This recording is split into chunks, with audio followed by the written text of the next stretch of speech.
Good morning, viewers. Welcome to our show on the Baraton TV, Here and Hereafter. My name is Professor Jackie Obe, and today I'd like to talk about an interesting topic, especially in a weather that is a little bit rainy and is drizzling a little bit. I'd like to talk about the effect of anger on us in a summarized and short way today. We are Baraton TV, Here and Hereafter once again, and today our program is actually the science behind health. Again, we want to speak about anger. What a topic, anger. Everybody gets angry. I get angry sometimes, but I'm seeking ways to try to control my own anger. If you are being honest, you will see that even you get angry sometimes also. Some words we use for anger, we can say that sometimes we say anger is annoyance. When you get annoyed, you are angry. And sometimes you can even say that anger is vexation. People can say in everyday language, today I got vexed. Sometimes anger can even cause irritation. And I like to smile a bit when I'm talking about anger because, anger is the opposite. Anger is something which is intense. How do we define anger? Anger is defined sometimes as a strong feeling of annoyance, of displeasure. So today I don't feel pleased, so I feel angry. And sometimes even of hostility. Anger is something which you feel. What is the effect of anger on you and even on your body? Anger can cause depression sometimes. So it is not good to be angry all the time, or to even prolong anger can have problems on you. Studies have shown at really renowned universities, for example, like Harvard University, studies have shown that even if you even recall an angry experience from the past, it can decrease your immunoglobulin A level in your body. And that is extremely serious because immunoglobulin A is an antibody. We have heard about antibodies, right? Yes, immunoglobulin A is an important antibody. We have different kinds of immunoglobulin, okay? We have immunoglobulin G, immunoglobulin D, immunoglobulin E, okay? Immunoglobulin A, immunoglobulin M. But immunoglobulin A is extremely important. It has its own function. It plays a role in immunity. Immunoglobulin A actually helps the cells to fight infections. So anger can also have other effects on your body. Hey, anger, by the way, like I said, can generally weaken your immune system. But anger can actually worsen your anxiety level.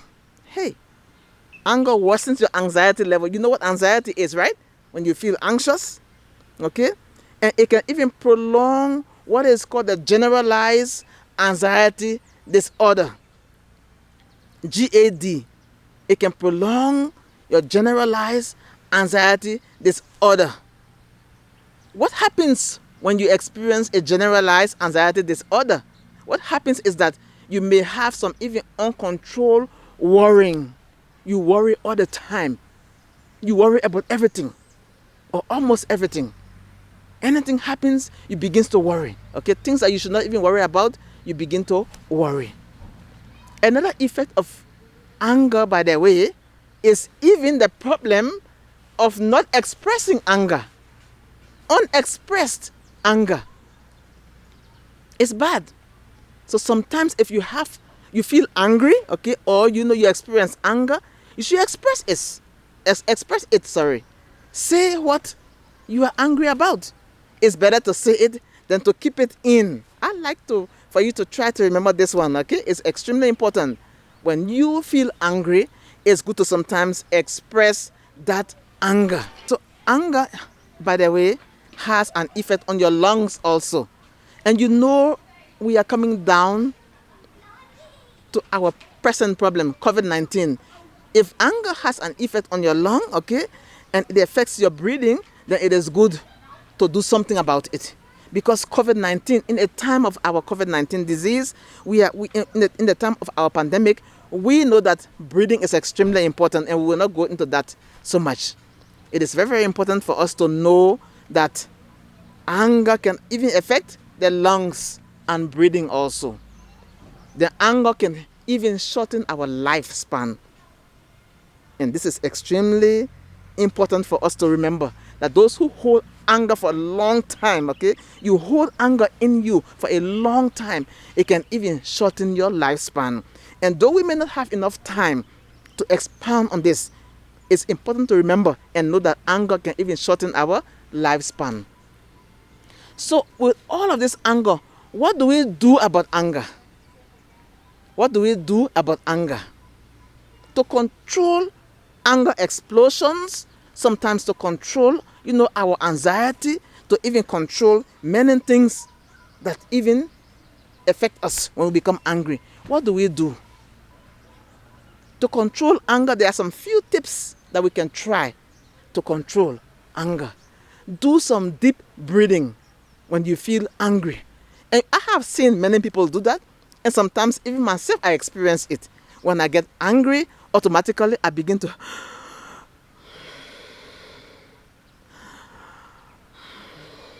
when you get angry, do some deep breathing. It will help to calm you down.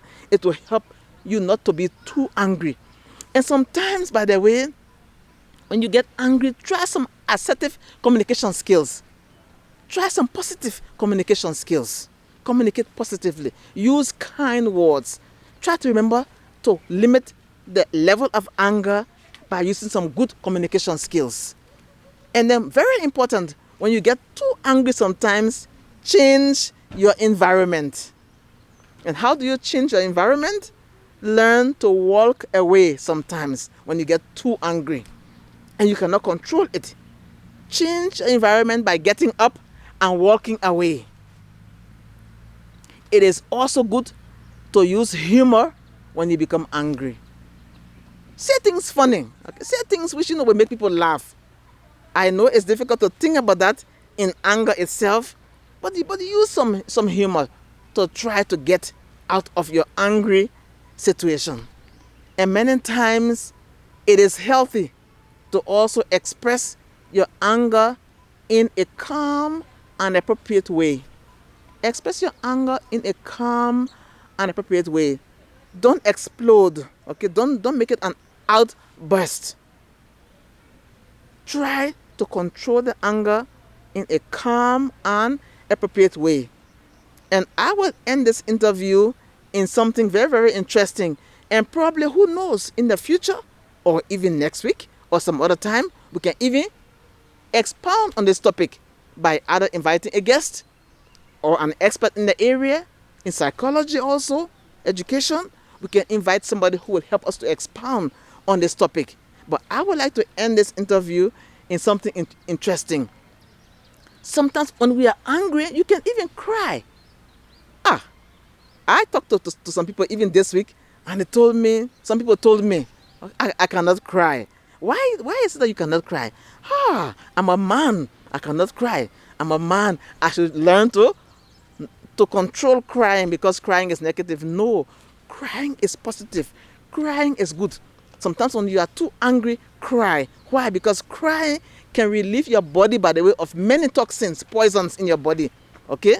Yes, there are some hormones that can release, stress level, can relieve stress level. If you cry, those hormones will come out. It will help you to release, okay, your stress. And it will relieve your stress levels also. Crying can also help you to even sleep better. So crying as a topic, okay, can help you when you are angry. But crying even on its own, we can even talk about it later on. Crying can actually strengthen your immune system. And crying, surprisingly, can even help to lower our blood pressure. So I'd like to end there today and say that those are tips for you to use when you know that anger can be difficult to control. And I want to learn also to control my anger, because I feel angry sometimes. I'd like for you to remember to also use some tips to control your anger level too. In a time like this of COVID-19, when we have a pandemic to deal with, some things are very important for us to remember to do when we are angry. Thank you once more. I'm Professor Jackie Obe from the University of Eastern Africa, Baraton, coming to you from Baraton TV, here and hereafter. Bye-bye, and see you once again. Thank you very much.